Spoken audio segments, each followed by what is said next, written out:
Baseball has always been America's pastime and one of the most popular sports in the world.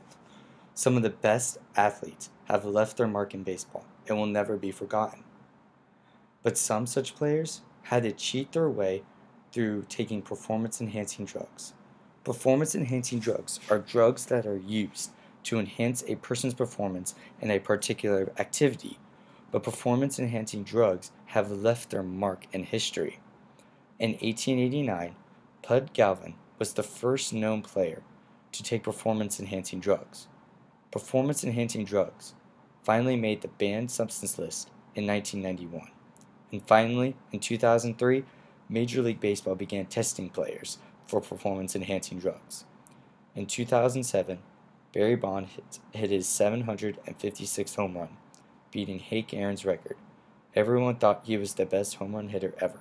He would go on to finish his career with 762 home runs, but he would be associated in a big scandal and accused of perjury and his use of performance-enhancing drugs.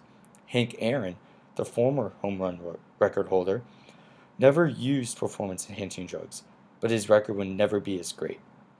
Players use performance-enhancing drugs to overcome the rest of the competition, and building large amounts of strength is the only way to overcome the rest. Some of the biggest hits you would ever see in baseball's history come from big-name players. These such players are Mark McGwire and Jose Canseco, two of the best hitters who have ever played the game. Both were teammates, and both were on performance-enhancing drugs. Jose Canseco was practically passing out these drugs to several players, even his teammate, Mark McGwire, to change how the game was played.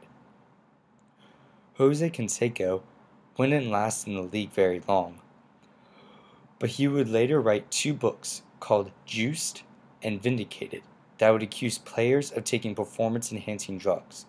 But these players wouldn't know the health problems that come with performance-enhancing drugs.